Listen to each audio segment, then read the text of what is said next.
BJP नेताओं ने बचाई कांग्रेस की सरकार। क्या गहलोत और वसुंधरा मिले हुए हैं या जादूगर ने चल दी नई चाल? सचिन पायलट की बात गहलोत ने कैसे दोहरा दी? राजस्थान में चुनावी रण से पहले सियासत के खेल का पूरा हाल। कांग्रेस के किस विधायक को बीजेपी के कौन से नेता ने दी रिश्वत? 2018 की उस रात की पूरी कहानी, जिस पर है सवाल। अशोक गहलोत को जोड़ तोड़ की राजनीति का जादूगर कहा जाता है। अब वही जादूगर कह रहे हैं कि 2018 में कांग्रेस की सरकार गिरने वाली थी, लेकिन वसुंधरा राजे सिंधिया और कुछ बीजेपी नेताओं ने उनकी सरकार को बचाया था। भारत की राजनीति में शायद ये पहली बार ही होगा जब कोई सीएम दूसरी पार्टी के पूर्व सीएम को कहे कि उसने हमारी सरकार बचाई थी, वरना सब आरोप ही लगाते हैं हमारी सरकार को गिराने की कोशिश की गई। अब सवाल ये है कि इस बात में कितनी सच्चाई है। तो वसुंधरा राजे सिंधिया ने इसे सिरे से नकार दिया है और अपने खिलाफ एक बड़ा षड्यंत्र बताया है। जो बात इस वक्त अशोक गहलोत कह रहे हैं, किसी वक्त में सचिन पायलट कहा करते थे। वो इशारों में कहते थे कि सरकार और विपक्ष की मिली भगत है।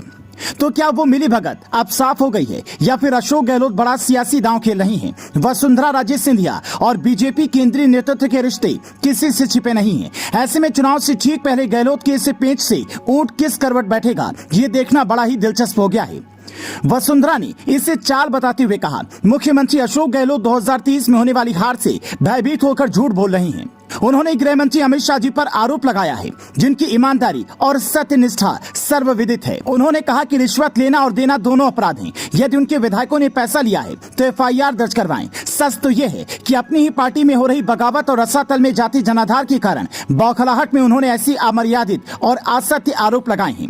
राज्यसभा चुनाव में जब बीजेपी की एक विधायक ने क्रॉस वोटिंग की तो उस वक्त भी कहा गया कि वसुंधरा खेमे की विधायक हैं। उनके इशारे पर ही क्रॉस वोटिंग की, क्योंकि राजस्थान बीजेपी में सियासी रस्सों की लड़ाई चल रही है। वही हाल कांग्रेस का भी है। हालांकि कांग्रेस में मामला जरा ज्यादा खुला है, क्योंकि सचिन पायलट तो अपनी ही सरकार के खिलाफ धरने पर बैठ गए थे। 2018 में भी वो अपने खेमे के कुछ विधायक लेकर हरियाणा के एक होटल में रुके हुए थे।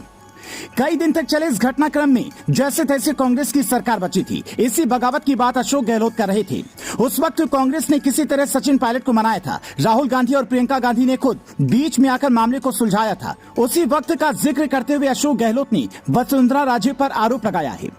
लेकिन अपनी पार्टी में पहले से ही इस तरह के आरोपों से घिरी रहने वाली वसुंधरा के लिए नई मुश्किल खड़ी हो गई है और सचिन पायलट को भी एक तरह से समझा दिया गया है कि वसुंधरा के खिलाफ फिलहाल तो कोई कार्रवाई नहीं होने वाली है। इसी जादूगरी से आज तक अशोक गहलोत सत्ता पाते रहे हैं और राजस्थान की राजनीति में खुद को पितामह कहलाते रहे हैं। अगर बीजेपी ने अब वसुंधरा को दरकिनार किया तब भी अशोक गहलोत का फायदा है, और नहीं किया तो सचिन पायलट वाला तीर निशाने पर लगेगा। गहलोत के लिए दोनों हाथ में लड्डू लग रहे हैं, लेकिन जब बीजेपी के चाणक्य की एंट्री होगी तब क्या होगा?